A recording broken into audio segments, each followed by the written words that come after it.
This is Frontline News.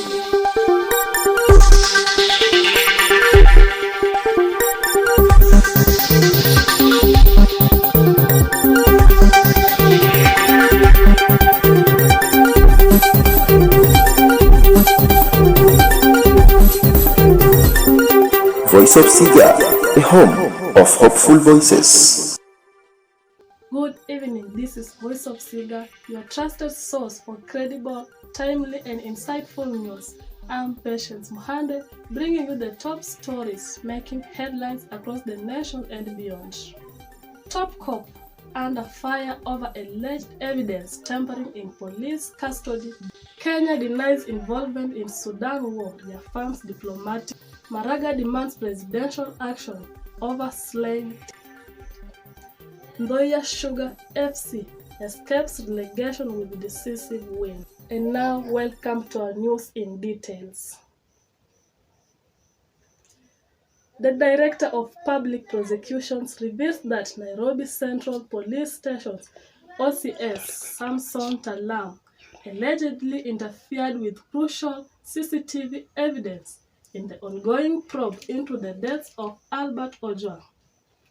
The officer is said to have hired a technician to manipulate surveillance footage in a suspect bid to obstruct justice. Our own Henry Onyango brings us the news.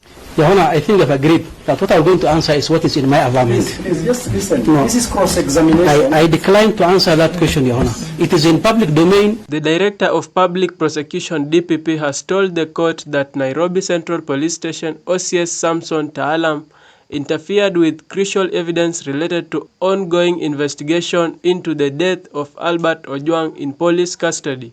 Your Honor, we have agreed that I will be cross-examined on what is in this arraignment. The chairman of Independent Police Oversight Authority's name or his position is not in my affidavit.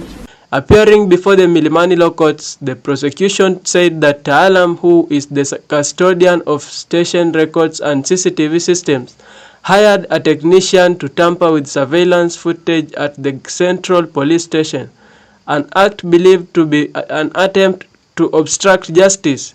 The DPP further revealed that Taalam's mobile phone has already been detained and is currently undergoing forensic examination as part of the border investigation. Reporting for Voice of Siga, I'm Henry Onyango. Government spokesperson Dr. Isaac Mwaura dismisses claims of Kenya's involvement in Sudan's armed conflict, clarifying the country's role as a mediator under the IGAD framework led by President Ruto, aiming for a peaceful resolution between SAF and RSF.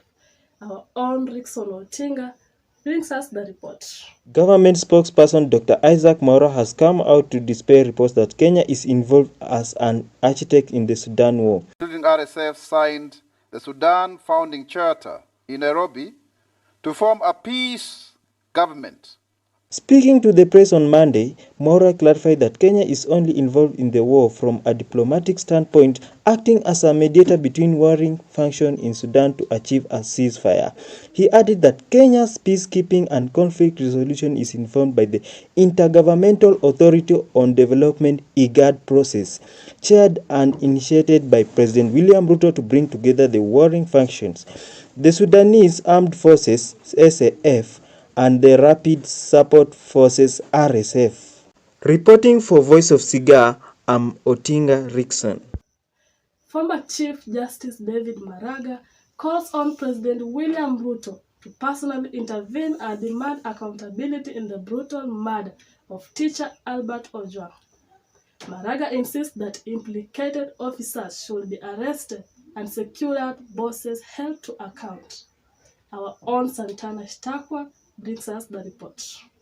Former Chief Justice David Maraga now wants President William Ruto to take action following the heinous murder of teacher Albert Ojwang. Consequently, the Kenyans have lost trust in, the Kenyan people have lost trust in them.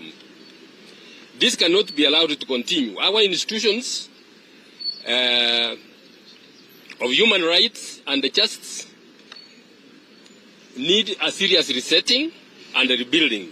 Saying the buck stops with him, as the head of government. Maraga said the president ought to have directed agencies responsible to direct and facilitate the arrest of police officers implicated in the murder of slain Ojwang. Associated with the murder of Ojwang.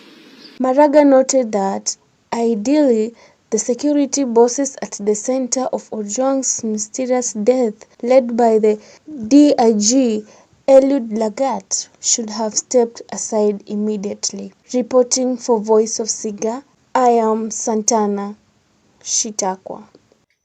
And in sports, a head-fought 1-0 victory against Mombasa United secures Nzoia Sugar's place in the National Super League. Our own Charles Musoka brings us the news. Nzoia Sugar Football Club will remain in the National Super League NSL next season after clinching a vital 1-0 win over Mombasa United at Sudi Stadium on Saturday. As a result, lifted the pressure off the team with just one match left in the season.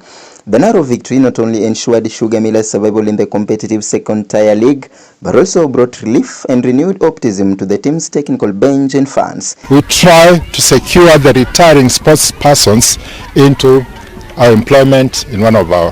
That is the only way you can make sports a very sustainable and a very attractive event. Interim coach Peter Jean credited the players' resilience and fighting spirit for the positive result, noting that the team can now approach their final fixture against Migori Youth with less anxiety. Reporting for Voice of Siga, I am Charles Msoka. And that wraps up to our top stories here on Voice of Siga.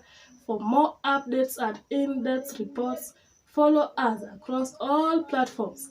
I've been Patience Muhande. Until next time, keep informed, stay vigilant, and thank you for choosing Voice of Siga. Your voice, your truths. For all comedy segments, catch up with Voice of Siga on our Voice of Siga film production. Voice of Siga, a home of hopeful voices.